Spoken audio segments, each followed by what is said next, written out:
Mais uma vez, nós aqui no Pensa e Creia, com essa questão tão importante, né, de como saber o que nós vamos observar em relação ao Antigo Testamento. Eu acredito que é uma pergunta que muitos fazem, né?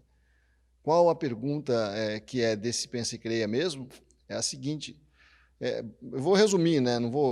Tem a parte do véu, eu quero abordar essa questão do véu, do uso do véu, né, na igreja primitiva. Eu vou tratar num próximo Pensa e Creia. Hoje eu quero falar sobre a questão do qual parte da Bíblia nós devemos observar para os dias de hoje, quer dizer, a parte em relação a esse contraste, né, que existe entre o Antigo Testamento e o Novo Testamento. Embora a palavra de Deus seja uma só, Deus seja um só e a palavra de Deus seja eterna, há uma questão muito importante que nos aflige com relação a qual parte da Bíblia que é válida para os dias de hoje, porque nós sabemos que a Bíblia também foi escrita num determinado contexto, para um determinado povo que vivia numa determinada cultura. Isso, de certa forma, influencia a maneira como as coisas foram postas, inclusive por Deus, porque Deus respeita a cultura em que a pessoa está vivendo, né? Deus fala com as pessoas respeitando a lente que essas pessoas têm do mundo. Se você for ver o Gênesis, há passagens do Gênesis que não tem como ser interpretadas literalmente. Nós vemos ali que o escritor está escrevendo a partir da sua perspectiva do mundo. Quando Moisés escreve que tem um firmamento em cima, um firmamento embaixo, essa é a maneira como Moisés via o mundo, e Deus respeitou isso na maneira como ele se comunicou com Moisés. É mais ou menos o seguinte: quando você vai falar com uma criança, você tem que respeitar a realidade que aquela criança enxerga para você poder se comunicar com ela. Moisés era uma criança em ciência. Deus, para conversar com Moisés, tinha que respeitar a visão de ciência que Moisés tinha no seu tempo. Então, Deus se comunicou dentro da visão de Moisés, dentro da lente de Moisés, dentro da linguagem de Moisés. Nós temos, por isso que é muito importante você considerar o contexto em que a Bíblia foi escrita. O texto que você está lendo foi escrito dentro de uma certa realidade cultural, dentro de uma certa realidade nacional que aquele povo vivia, o povo que recebeu a Bíblia, que é o povo de Israel. Vamos pegar aqui, por exemplo, um exemplo de textos que claramente não se aplicam aos dias de hoje, como, por exemplo, Levíticos, capítulo 11, lá no verso 6, Deus está falando com Moisés a respeito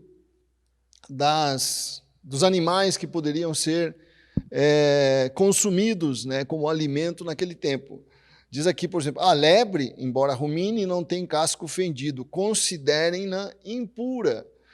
E o porco, embora tenha o casco fendido e dividido em duas unhas, não rumina, considerem-no impuro, quer dizer, inadequado para o alimento.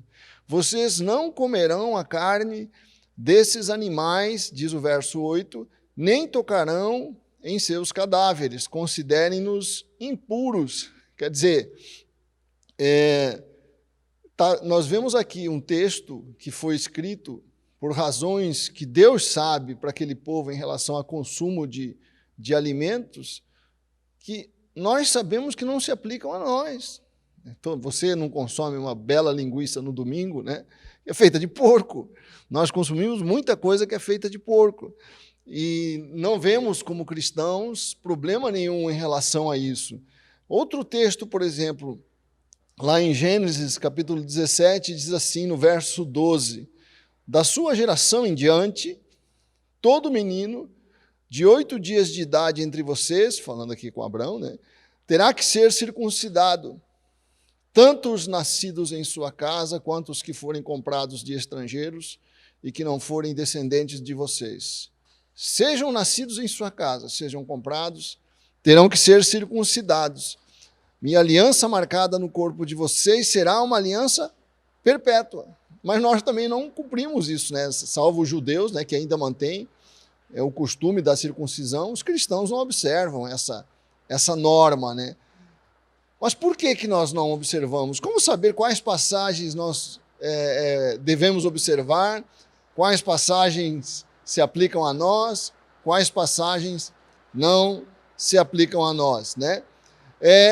Essa não é uma nova discussão. Assim que a igreja nasceu, surgiu essa polêmica, essa controvérsia. Quando surge a igreja, surge essa questão.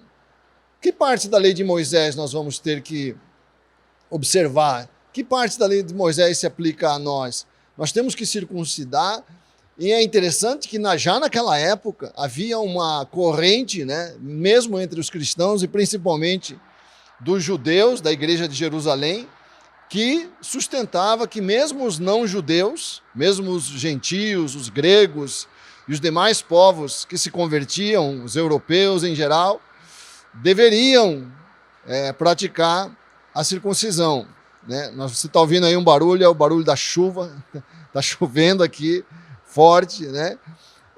A circuncisão precisa ou não ser observada, foi a discussão que surgiu na época de Paulo, e Paulo defendeu de maneira forte que não, porque Paulo entendeu, né, que a lei de Moisés não se aplicava aos cristãos, porque a salvação não era através da lei, não era através da obediência da lei, mas pela confiança, pela fé, né, pela confiança que nós temos na obra que Jesus realizou por nós na cruz.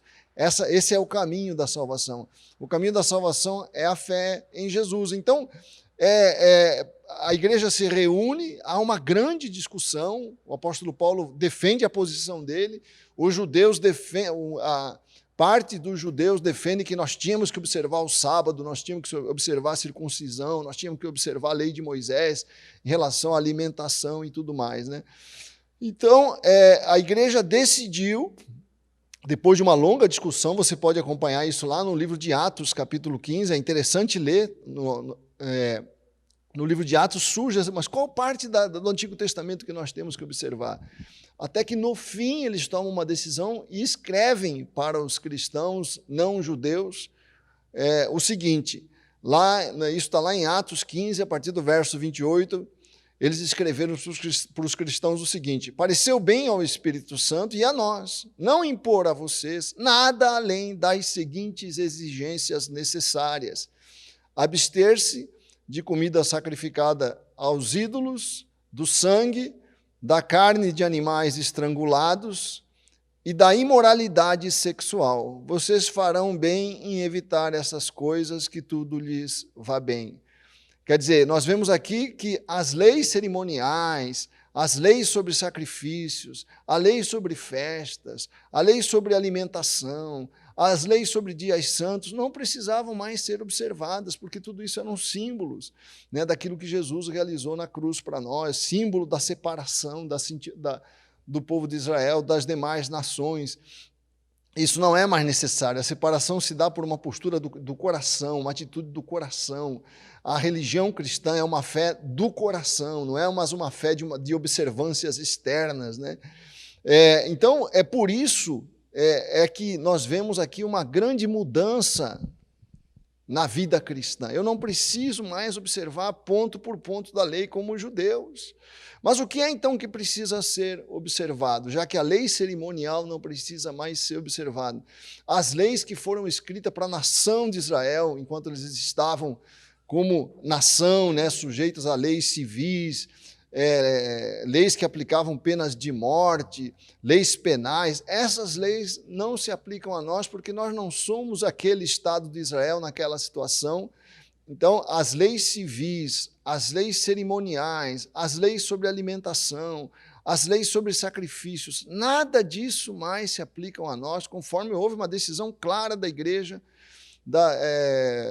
conforme aquela reunião que os apóstolos fizeram, e também porque tudo já se cumpriu em Jesus, né? Por que nós não precisamos mais sacrificar animais? Porque Jesus é o cumprimento dos sacrifícios, Jesus é a razão né, o sacrifício de Jesus é a razão pela qual aqueles sacrifícios eram feitos, porque aqueles sacrifícios apontavam para a realidade do sacrifício de Jesus, então não há mais necessidade de nenhuma dessas ações no nosso tempo. Então, qual lei então precisa, o que precisa ser observado no final? A lei moral de Deus.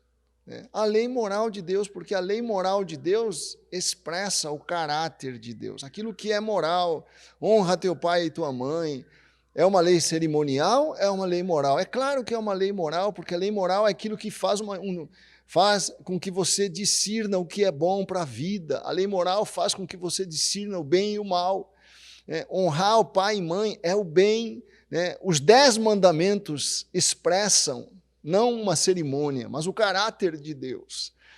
Os 10 mandamentos, honra teu pai e tua mãe, não terás outros deuses, não furtarás, não cobiçarás aquilo que é do teu próximo. O mandamento em relação ao amor, ama o teu próximo como a ti mesmo, ama a Deus com toda a tua alma, com toda a tua força. Tudo isso são leis morais, porque expressam o caráter da nossa fé e o caráter do nosso Deus.